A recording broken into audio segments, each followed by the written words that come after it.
3 years ago this month, Solicitor General Donald B. Verrilli Jr. stood before the Supreme Court to defend President Obama's health care law against a constitutional challenge that threatened to destroy its central provision.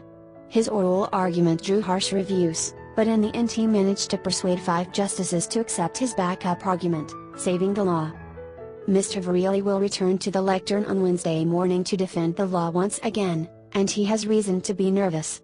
In 2012, 4 members of the court, Justices Antonin Scalia, Anthony M. Kennedy, Clarence Thomas and Samuel A. Alito Jr., were ready to strike down the entire law, as they made clear in a bitter joint dissent.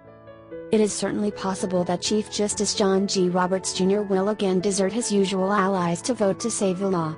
But that is hardly a certainty. Mr. Verrilli will again face Michael A. Carvin, who represented the plaintiffs last time.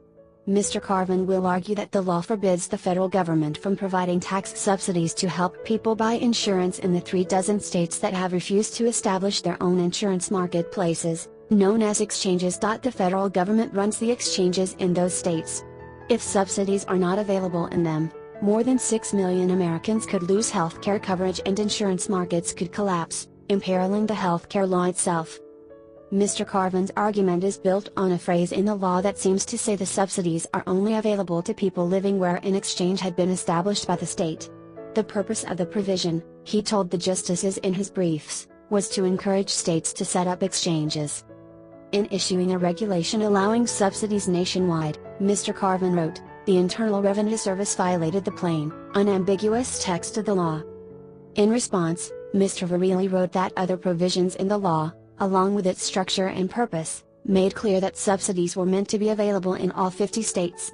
He said the states could not very well have been encouraged to set up exchanges by means of a provision hidden deep in the sprawling law. Mr. Verrilli added that a tie goes to the government. If a statute is ambiguous, he wrote, citing a foundational 1984 Supreme Court decision, courts must defer to the interpretation of the government agency charged with enforcing it. Here that means deferring to the IRS's interpretation, he wrote. That is the ground on which the administration won last July in the United States Court of Appeals for the Fourth Circuit, in Richmond, VA. Judge Roger L. Gregory, writing for a 3-judge panel of the court, said the law was ambiguous and subject to multiple interpretations. That meant, he said, that the IRS's interpretation was entitled to deference. The same day, a divided 3-judge panel of the United States Court of Appeals for the District of Columbia Circuit ruled the other way, agreeing with the challengers that only people in states that run their own exchanges are eligible for subsidies. Continue reading the main story. Continue reading the main story. Continue reading the main story. We reach this conclusion, frankly, with reluctance, Judge Thomas B. Griffith wrote for the majority. Our ruling will likely have significant consequences both for the millions of individuals receiving tax credits through federal exchanges and for health insurance markets more broadly. But, high as those stakes are, the principle of legislative supremacy that guides us is higher still.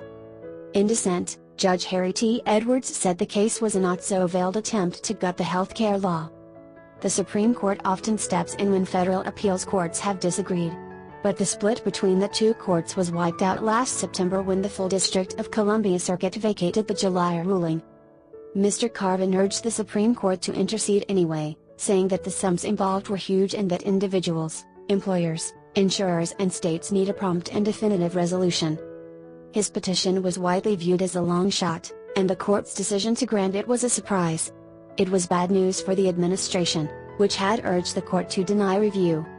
The court's decision will probably arrive in late June, 3 years to the month after the last health care decision.